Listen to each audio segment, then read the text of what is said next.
C'est pour une déposition. Allez, vas-y. J'ai rien à dire à chez moi. T'as rien à dire? T'as rien à dire? T'as rien à dire, salaud!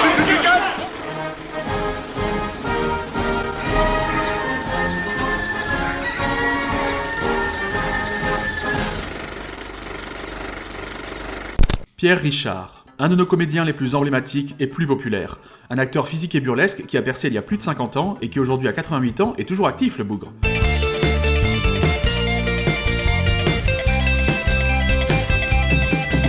Franchement, combien d'entre vous n'ont pas grandi en adorant certains de ces films? Alors, dans ce genre de questions, je sais qu'il y aura toujours un casseur d'ambiance qui dira bah moi non, parce que je suis pas un mouton. Mais, franchement, il y a de quoi faire comme film culte. Genre, on l'a vu 10 fois à la télé, celui-là. Ses premiers films où il tenait un rôle majeur, qui ont établi son personnage de gaffeur sympathique, certains Gérard Houry, Le Grand Blond avec une chaussure noire, Le Jouet, ou encore bien sûr la trilogie avec Depardieu. À titre personnel, il y en a 3 que j'adorais étant enfant / jeune ado. Celui d'aujourd'hui, La Carapate, et ne me demandez pas pourquoi, car si ça reste tout à fait sympathique, ce n'est pas son meilleur. J'adorais surtout Le Retour du Grand Blond quand j'avais dans les 14 ans. Après avoir été une des figures majeures des années 70 et 80, il a connu une certaine traversée du désert dans les années 90, jusqu'à l'échec cuisant au box-office pour sa dernière réalisation en 97, avec un film qui, je l'ai vu, ça reste très correct. Traversée qui a duré jusqu'à la première moitié des années 2000. Même si je retiens notamment le sympathique téléfilm Robinson Crusoe, diffusé lors des fêtes en 2003, que j'avais bien aimé à l'époque, il a fallu attendre encore un peu pour qu'il refasse surface auprès du grand public. Déjà, il a reçu un César d'honneur en 2006, où le public lui a fait une grande ovation, démontrant qu'il était toujours aimé des gens. Et du coup, c'est là, alors que limite on ne l'attendait plus, à 71 ans et après 15 ans à jouer dans des films, certes parfois bons mais moins remarqués, qu'il a progressivement commencé à se refaire plus présent sur nos écrans, dans des films populaires, désormais généralement dans des seconds rôles, car, faut dire ce qui est, les films avec des gens âgés en premier rôle sont rares, quel que soit le pays. Demandez ce qu'il en pense Michael Caine. Mais donc il joue les seconds rôles aujourd'hui, mais souvent dans des films qui fonctionnent, ma bonne dame. Et, au pinacle de sa carrière, au début des années 80, Francis Weber, qu'il avait déjà fait jouer dans Le Jouet... non... En 76, le premier film du réalisateur va lui offrir donc un rôle qui va encore plus le faire entrer dans les annales du cinéma français, rôle qui ne lui était pas dévolu.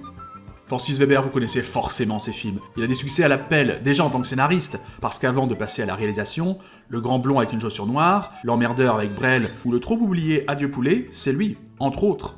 Et en tant que réalisateur, il a fait 10 films en France, seul son dernier en 2008 a été un échec. Sinon, ça a toujours dépassé le million d'entrées, 7 ont dépassé les 3 millions, et c'est monté à plus de 9. À la toute fin des années 70, il achève le script de La Chèvre, où la fille malchanceuse d'un grand PDG est enlevée au Mexique. Il engage un dénommé François Perrin pour la retrouver, en omettant de lui dire que c'est parce qu'il a la réputation d'être également très poissard, et qu'il pourrait avoir les mêmes déboires et donc suivre son chemin. Un peu hasardeux comme plan, oui je sais, mais c'est aussi ce sur quoi repose l'humour du film. Pour l'épauler, on lui adjoint le détective privé un peu brut de décoffrage Campana, qui est vite excédé par Perrin. Le coup est finalement classique, de faire un duo de personnages au caractère opposé, mais qui sont contraints de bosser ensemble. Peut-être un peu moins à l'époque, mais depuis, oh là là. Mais s'il y a des gens talentueux aux manettes, c'est une formule dont on ne se lasse pas. Et pour le rôle de Campana, un acteur habitué au rôle de Jean brut de décoffrage, il pense à Lino Ventura, qui a tenu un des rôles principaux d'un de ses films qu'il a écrit, L'Emmerdeur. Ventura est d'accord sur le principe, sauf que il n'apprécie pas la manière de jouer de celui qui est censé être en face de lui, Jacques Villeray. À l'époque, Villeray a déjà commencé à percer, mais c'est pas Ventura quoi, donc c'est lui qui est écarté, du coup Francis Weber lui propose Pierre Richard, Ventura n'est pas plus enthousiaste que ça, mais ça va. Quand Weber le propose à Pierre Richard, lui est très content. Seulement il y a un autre problème, le cachet de Ventura qui ne lui suffit pas. Pour rappel, si vous avez vu ma vidéo sur Un témoin dans la ville, Ventura c'était l'homme qui n'avait pas hésité à demander 1 million de francs en 54 pour son premier rôle, et rôle secondaire en plus. Du coup, Ventura va quitter le film, et ira en tourner un autre très très bon dont je parlerai dans assez peu de temps. Oh oui. Pierre Richard reste donc, on se demande d'ailleurs ce qui empêchait de rappeler Villeray du coup à la place, mais ce dernier pourra prendre sa revanche quelques années plus tard, et puis à l'époque, il ne perdra pas trop au change, puisqu'il ira du coup se consoler en jouant dans la soupe aux choux.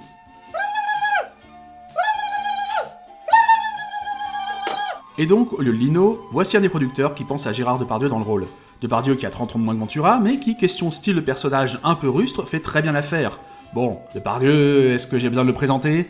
Mais à l'époque, il a la réputation de jouer dans des trucs plutôt sérieux. Avant les années 80, il n'était pas totalement novice en comédie, mais il en avait fait assez peu. Et généralement, dans des rôles secondaires comme dans Les Gaspard, sinon tertiaires comme dans Le Viager. C'est plus tard dans sa carrière qu'il commencera à accepter tout et n'importe quoi, le bon comme le moins bon, parce que c'est bien payé. Mais bon, si on regarde le début des années 80, on sent qu'il commençait à ne plus trop se soucier de son image. Je me lance en pleine bagarre, je me jette dès le départ.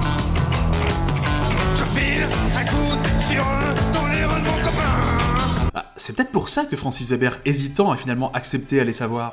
Non, plus sérieusement, ça plaisait beaucoup à Pierre Richard de l'avoir avec lui. Lors de leur première rencontre, ça a tout de suite collé. Et de plus, en pleine préparation du film est sorti Inspecteur la bavure, sa première vraie comédie, et là, on parle d'une comédie que j'aime beaucoup, un mec qui n'est clairement pas finaude. Avec Depardieu en rôle principal, ça a dû encore plus convaincre Weber que GG dans une comédie, ce n'était pas incompatible. Entre ce dernier et Pierre Richard, l'entente lors du tournage de La Chèvre est toujours nickel. Ils blaguent ensemble, ils picolent ensemble. Faut bien ça pour supporter un tournage pas facile puisqu'on est au Mexique. Grosse chaleur, animaux pas toujours très coopératifs, Depardieu sera d'ailleurs piqué par un scorpion. De plus, Weber est connu pour être exigeant et méticuleux, il veut la bonne prise. Et selon Depardieu, la moyenne avec lui c'est 15 à 25 prises. Il faut jouer la scène comme elle est, et on n'en rajoute pas. Et en soi, je pourrais mal préciser, mais comme j'ai très envie d'en parler, dans ce film apparaît Corinne Charby, tiens, dans un de ses rares rôles, même si on la connaît plus pour ses quelques chansons. Et je vis comme une boule de flipper qui roule. Et le film fera un carton. Plus gros succès au box-office français l'année 81, avec 7 millions d'entrées, battant notamment le dernier Disney, Indiana Jones et Le Professionnel. Pas de chance, Lino. Du coup, l'envie est là de remettre le couvert, et c'est fait en 1983 dans Les Compères. Weber écrit une autre histoire qui plaît au duo. Il réalise encore le film, et Depardieu, pour la première fois de sa carrière, le coproduit. Pierre Richard aussi, mais ce n'est pas une première pour lui. Ici, une femme jouée par Annie Dupéré fait appel à 2 de ses anciens amants pour retrouver cette fois son fils, grand ado. Pierre Richard, nommé cette fois François Pignon, comme Jacques Brel dans L'Emmerdeur, script écrit, si vous souvenez ce que j'ai dit il y a 2 minutes, par Francis Weber, tout se recoupe, Pignon donc, ultra sensible et suicidaire, et Jean-Lucas donc, joué par Depardieu, également un rock, un pic, un cap, une péninsule, et une nouvelle fois, si les comédiens sont en parfaite osmose, l'entente entre les 2 protagonistes sera difficile. Le film est encore très bon, même si à choisir entre celui-ci et La Chèvre, je vous aiguillerai peut-être un peu plus sur La Chèvre, mais bon, de peu, hein. Et s'il ne fait pas le même score que son prédécesseur, il flirte quand même avec les 5 millions d'entrées, merci bien. Et voici Les Fugitifs, le 3e volet qui, généralement, auprès des gens est certes apprécié, y a pas de souci, mais qui est souvent considéré comme le moins bon de la trilogie. Et ben c'est mon préféré. J'aime les 3, mais que voulez-vous que je vous dise, c'est bien leur 3e que je préfère. J'insiste que je préfère. Est-ce le meilleur ? On en reparlera. L'écriture de cette histoire a été compliquée pour Weber, pour avoir vraiment le script qui lui convenait. Il pitche l'idée au téléphone à ses 2 comédiens, quelques mois plus tard accouche d'un premier script qu'il leur lit, puis repart plusieurs mois pour fignoler le tout. Mon Dieu, combien j'ai réécrit de scripts, vous n'imaginez pas. Pour avoir 110 pages, il peut m'arriver de faire 1000 pages en recommençant. Peut-être est-ce pour ça qu'il y a un peu plus de temps écoulé entre leur 2e et 3e collaboration qu'entre la première et la 2e. Ou peut-être est-ce rapport au planning des comédiens, c'est possible aussi. Depardieu surtout était déjà très sollicité. À une époque, il était carrément sur liste d'attente auprès des réalisateurs. Donc dans Les Fugitifs, on suit Jean-Lucas, joué par Depardieu, oui, il a même nom que dans Les Compères, qui sort de prison après 5 ans pour avoir fait 14 hold-up. Il se rend dans une banque pour déposer de l'argent, mais arrive un preneur d'otages bien maladroit, encore François Pignon, joué par Pierre Richard. Si son geste est condamnable, évidemment, ses motivations sont compréhensibles. Au chômage depuis des années, il survit avec un minimum d'aide sociale et veut offrir une vie décente à sa fille de 6 ans. Mais du coup, fatalement, la police pense que Lucas est derrière tout ça. Donc Depardieu et Richard ont accepté de rempiler, mais le 3e personnage le plus important dans ce film, c'est... oui, il y a Maurice Barrier dans le rôle du commissaire Duroc, qui les poursuit, et qui avait déjà un petit rôle dans Les Compères, mais non, le vrai 3e rôle ici, c'est la petite Jeanne, la fille de François Pignon. Pour ce rôle, on a Anaïs Brett, 6 ans, repérée dans un cours de danse, qui a passé le casting avec une scène où elle doit simplement amener un verre d'eau à Lucas. Le personnage est quand même taiseux, même dans le dernier tiers où elle parle un peu plus, outre la gestuelle, ça ne devrait pas être un rôle trop compliqué, même pour une enfant. En dehors des prises, tout le casting la prendra sous son aile, ça reste pour elle une très bonne expérience, même si on la reverra à l'écran qu'une fois par la suite. Elle est aujourd'hui prof. Le film est principalement tourné en Gironde et un peu dans le Gard. Entre les comédiens, ça se passe très bien, Depardieu adorant... Bon bah, je vais vous mettre l'extrait, hein. On ne commençait jamais sans que Gérard, je m'excuse du mot, mais me touche les couilles. Et oui, question humour, on était globalement à ce niveau-là, hein. Au grand dam de Francis Weber, le tournage sera... Non, on va commencer par le début. On a un casting secondaire très sympathique. On a Didier Pin, bon, lui plus tertiaire qu'autre chose, mais je le cite parce que je l'adore dans Les Pagnolades. Mais plus important, Jean Benguigui, je reparlerai de lui dans 2 minutes, ou encore Michel Blanc dans le rôle d'un médecin ivre que Pignon et Lucas vont consulter. Francis Weber le souhaitait, mais ne pensait pas pouvoir l'avoir, alors qu'il venait de recevoir le prix d'interprétation à Cannes. Mais non, il n'avait pas les chevilles qui enflaient. Depardieu l'a contacté, et à la grande surprise du réalisateur, Michel Blanc a accepté de le faire gratuitement. Et puis donc, il y a Jean Carmé, Carmet, qui était déjà un grand ami de Gérard Depardieu, il avait déjà joué avec lui plusieurs fois au cinéma, et il s'était également fréquemment retrouvé aux côtés de Pierre Richard devant la caméra. Mais il n'avait jamais tourné avec Weber, n'était pas à l'aise, parce que, donc comme je le disais, Weber, il était très exigeant, et ça se savait. Et donc, histoire de détendre l'atmosphère sur le plateau, c'est un concours de paix. Gérard, Jean et Pierre passaient leur temps à se péter à la gueule. Charmant. Selon Francis Weber, dans cette scène où Depardieu est allongé sur une civière, Carmet se pétait dans les doigts et les mettait immédiatement sous le nez de Depardieu.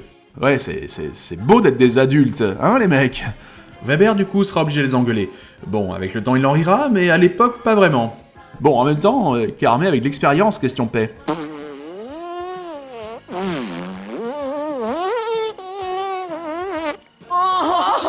Quant à Depardieu, apparemment ça l'a suivi. Mais ma nature profonde, elle est là où mon paix m'emporte. Mais bon, ce n'est pas grand chose comparé au gros coup d'angoisse du film, à savoir cette scène.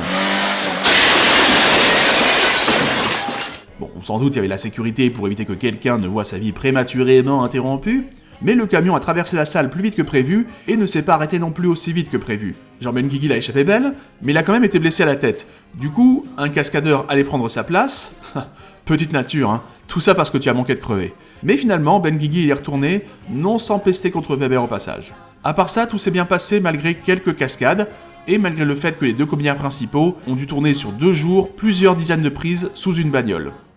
Ah oui, au fait, dans le film, Depardieu ne cesse d'appeler Pignon connard, et c'est de là que vient le... T'es un connard, toi. que j'ai utilisé dans pas mal de mes vidéos.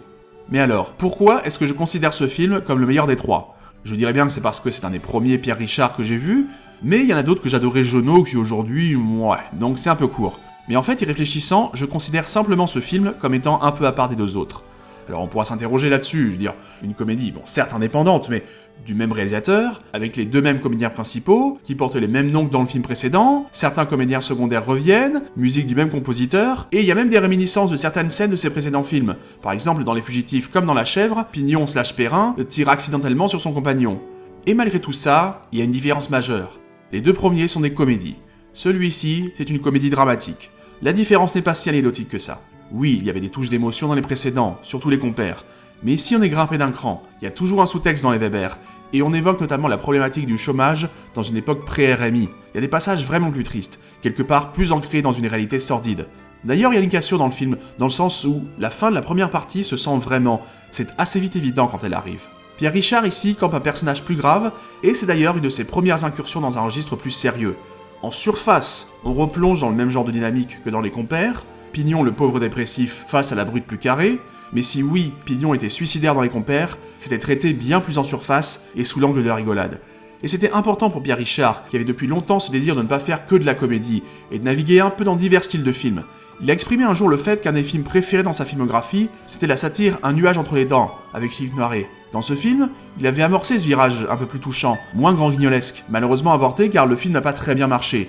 Donc avec Les Fugitifs, presque 20 ans après Alexandre le Bienheureux qui avait mis un premier coup de projecteur sur lui, il peut enfin explorer une facette plus touchante. Ce qui n'a pas été sans mal d'ailleurs, on ne se débarrasse pas de 2 décennies à être une pile électrique comme ça. Quand son personnage était censé être attendrissant, au départ, il essayait malgré tout d'être drôle, mais il fallait surtout qu'il soit sincère, plus vrai. Et ici, sa petite fille, Jeanne, est beaucoup plus vulnérable que son fils dans Les Compères. Déjà, elle est bien plus jeune, plongée en plein mutisme depuis la mort de sa mère, et a une santé chancelante. Ça pourrait justement tirer un peu trop sur les violons, mais c'est plutôt bien dosé. Et pas besoin qu'elle en fasse trop pour s'attirer la tendresse de Lucas. Le personnage a vécu des années de solitude, c'est logique. Quelques scènes où elle a des petites attentions ou gestes affectueux pour lui suffisent. Pour moi, les vraies comédies sont celles qui tournent vers le tragique. C'est pour ça que, oui, il y a bien assez de points pour faire des rapprochements et comparaisons pertinentes avec les 2 autres volets, d'accord, mais je range celui-ci dans une case un peu à part. Tiens, il suffit d'écouter la musique de Vladimir Kosma. Le thème principal de ce film, on sent quand même une certaine mélancolie qu'on n'a pas dans La Chèvre ou Les Compères.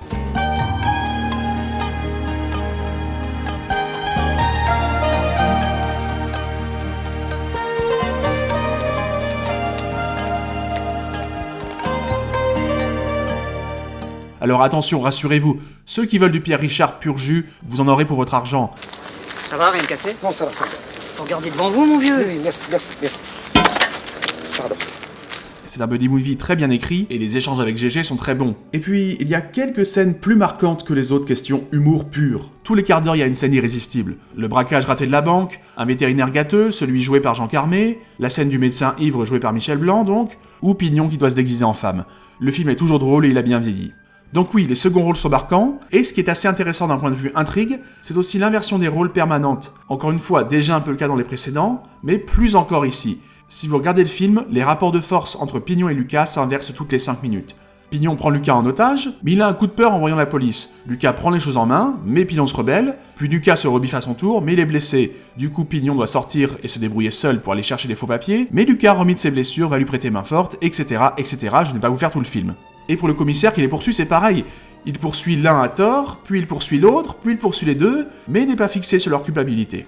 Et ce film, c'est ça. Il parvient à faire un numéro d'équilibriste qui n'était pas gagné. Réussir à être drôle, avec de l'humour parfois clownesque, sans tomber dans le grotesque. Réussir à ce que les interactions de Depardieu-Richard n'aient pas un côté redite au bout de la 3e itération. Réussir à attendrir avec des scènes qui auraient pu facilement devenir simplement tire-larme. En un mot, être tragicomique.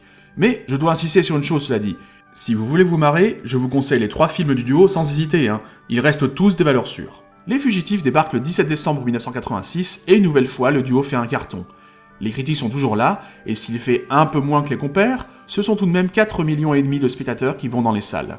On aurait pu avoir un 4e et ça aurait sans doute marché, mais par la suite, Francis Weber, pour le citer, avait la dépression du succès, et il va du coup aller tenter sa chance aux USA. Si le but c'était d'éviter le succès, monsieur Weber, c'est réussir, rassurez-vous. Oui, il y fera entre autres le remake des Fugitifs, intitulé Les 3 Fugitifs, sorti en 89. Pour les besoins de la vidéo, je l'ai regardé, et on n'est pas loin du copier-coller, hein. Je vous montre quelques extraits en parallèle là, mais c'est vraiment valable pour tout le film. Qui bidera sévère là-bas, hein. Et même s'il ne le réalisera pas, Weber sera consultant pour le remake du film La Chèvre en 1991, avec Martin Short et Danny Glover. On peut donc dire que Danny Glover a tenu le rôle de Gérard Depardieu. Oui, c'est notre culture. Hein. Après tout, Gérard Depardieu a bien doublé John Travolta quelques années plus tôt dans le Blowout de De Palma. C'est une autre culture. Après une autre réalisation qui sera encore un échec commercial, Weber reviendra en France et recommencera à aligner les succès et à faire à nouveau tourner des acteurs qu'il avait déjà fait tourner dans certains de ses films, comme Michel Aumont dans Tais-toi, déjà vu dans Les Compères ou Le Jouet. Il offrira aussi sa revanche à Jacques Villeray pour La Chèvre, en lui offrant un rôle qui sera l'apogée de sa carrière, qui sera l'apogée de la carrière des deux d'ailleurs, de Villeray et de Weber en tant que réalisateur, avec Le Dîner de con, plus de 9 millions d'entrées donc, et fera à nouveau tourner Depardieu à 2 reprises. Quand t'as un copain tout nu sous la douche et que tu lui savonnes le... Quoi, qu'est-ce qu'il y a, hein? Et justement, si Depardieu n'aura clairement aucun souci de succès au box-office les années suivantes, Les Compères marquent une certaine cassure dans la carrière de Pierre Richard. C'est son dernier succès avant longtemps, à part Promotion Canapé en 90 qui fera un score correct, mais dans lequel il n'a qu'une brève apparition. Et peut-être avait-il pressenti ce déclin, je ne sais pas, mais il sera déçu que Weber s'embarque vers d'autres horizons. Néanmoins, comme je l'ai dit, depuis quelques années, il est de retour. On l'a même revu aux côtés de Depardieu dans un court-métrage. Je n'ai pas envie d'aller voir le prochain Astérix, mais si je devais le faire, ce serait presque uniquement parce qu'il est dedans.